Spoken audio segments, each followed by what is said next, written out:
All right, guys, our last bit of notes for this week. So it's pretty simple. These are probably the easiest ones we've taken in a while. So we're going to just talk about active transport today. So you need that last sheet that's for active transport. And we're going to talk about endocytosis and exocytosis. So active transport is when we use energy to get stuff in and out of the cell. And this happens when particles are too large to pass through the membrane. So things like broken down cell parts or organelles or waste or something like that. That's what's going to be used mostly to get out of the cell, but it also brings things into the cell that are too large to just pass through the membrane. So here we go. The first thing we're going to look at is endocytosis. So this is bringing things into the cell. So this uses energy and it's taking bulky material into the cell. And what happens is the cell membrane engulfs the food particles to create a little vesicle, which is like our little vehicle inside of our cell that takes things places.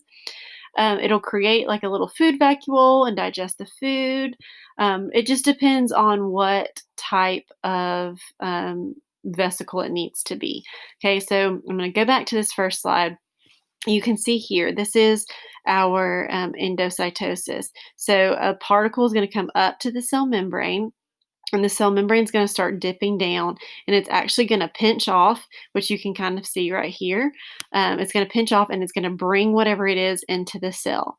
And depending on what type of vesicle it needs to be, it might need to dissolve that. It might be like a virus or a bacteria or something bad, or it might be something good. It might be food for the cell, or it might be some other type of molecule that the cell needs. So it just depends on what type of molecule it is or what it is, what kind of vesicle is going to form, right? And so this happens with white blood cells, and how, our white blood cells are the things that fight off infections in our body. So if you go to the doctor and they take your blood and they say, oh, your white blood cell count's high, that typically means you have an infection of some sort. And so a lot of times they'll start treating you with like antibiotics. So there might be a bacterial infection. But what those white blood cells do is they kind of like engulf your whatever it is, like a bacteria or whatever it is, and then they bring it into the cell, and then it essentially just digests it. It puts like enzymes and essentially like hydrogen peroxide kind of enzymes and dissolves whatever that is. So here we can see in this video, that's what's happening.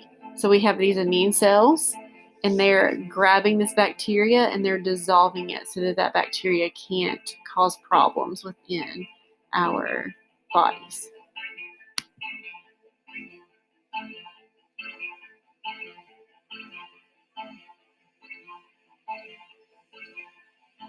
There you go. There's that white blood cell.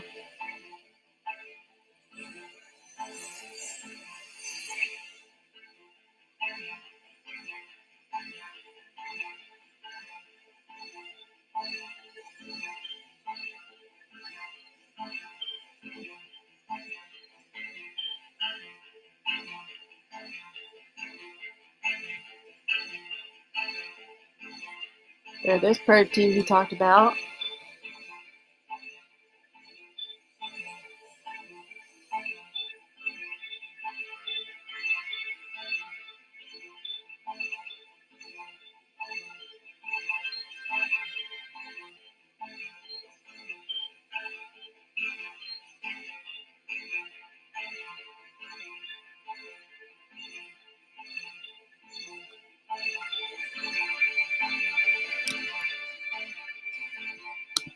So there you go. And there are different types of endocytosis, but we're not going to go that far in depth. You just have to know what endocytosis is in a broad term.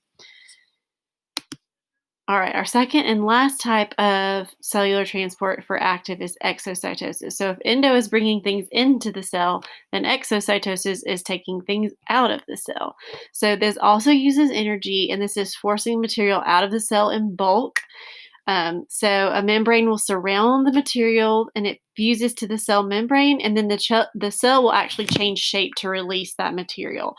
So this happens with wastes and hormones and things that the cells don't need. So again, I'm going to go back to this first slide. So here you can see here are some wastes that are inside the cell, and we have a little vesicle that is formed around them, and then that vesicle takes it up to the cell membrane and it actually fuses to the cell membrane and opens up and releases it out, okay?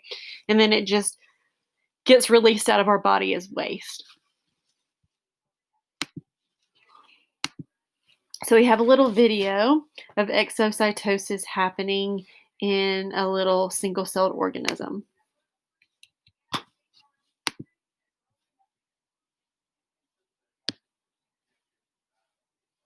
So if you watch on this back side, you can see it kind of releasing its little innards.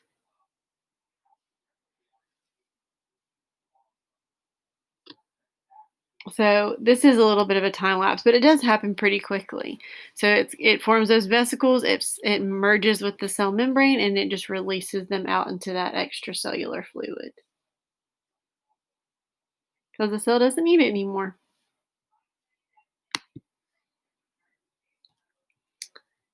And that's all there is, folks. So we have endocytosis bringing things into the cell and exocytosis taking things out of the cell, and both of those use energy, okay? Because they're taking things that are way too big to just go through the membrane.